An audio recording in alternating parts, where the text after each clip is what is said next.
Hey folks, this video is to show you a few different ways that you can support yourself to receive the benefits of shoulder stand, which is particularly good for the immune system.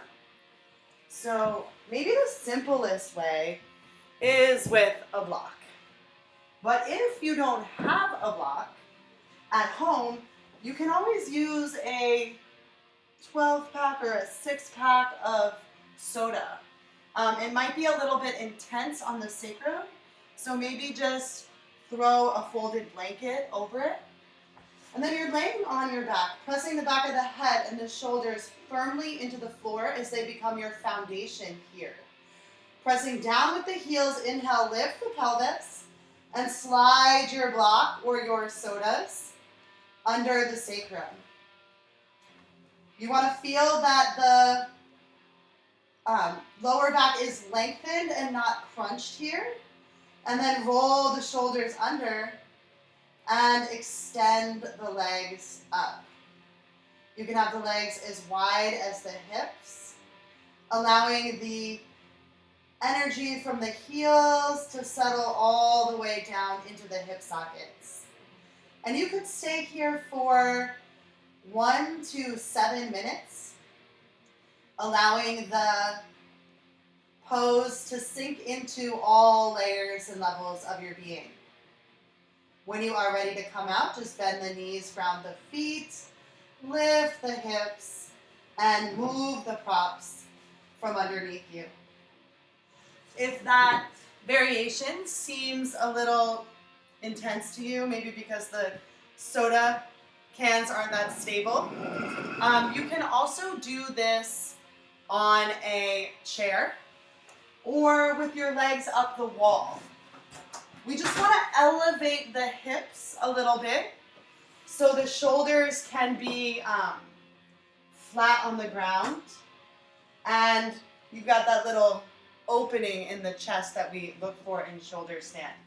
So you're just going to fold some blankets or maybe grab some pillows and place them under the chair, sticking out like 2/3 of the way.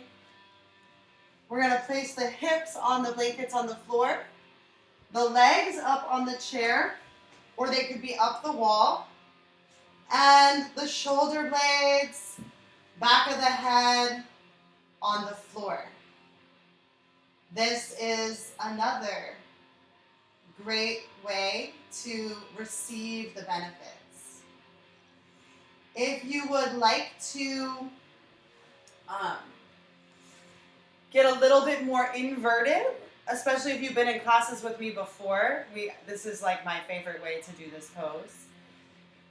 You are going to make sure that you have something on the seat of the chair.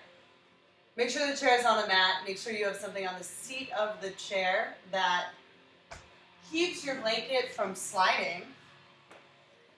And you can come into this shape, probably only if you have experience doing this, with the sacrum on the chair, leaning back, holding on like you're on the monkey bars so you can get your hands down, sliding down. The shoulders are on the blanket.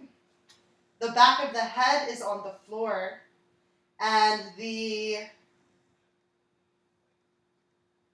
forget what I was going to say there. There's space for the neck and throat. The hands reach through the legs of the chair and turn out. And then you can extend the heels up. The scariest part of this variation is just getting into it. Once you're here, the breath slows down. You will notice that it is, in fact, a restorative pose. And again, you can stay here for up to 7 minutes to receive the full benefits of the pose. When you're ready to come out, you bend the knees and place the feet on the back of the chair. Release the hands from the back leg of the chair and move them to the front. Slide back so that the hips come onto the blankets, the shoulders come onto the floor, the calves come onto the chair. And you're in that last version that I just showed you.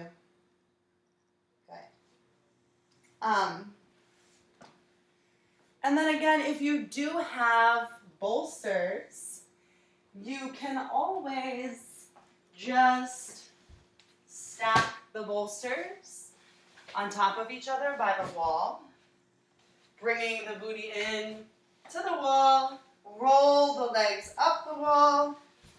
You want to have an inch or two between the wall and the bolsters so the thigh bones and the pelvis can settle down. And then here you are again in a supported shoulder stand variation. And when you're ready to come out, you can just bend the knees and press back. And then roll to the side.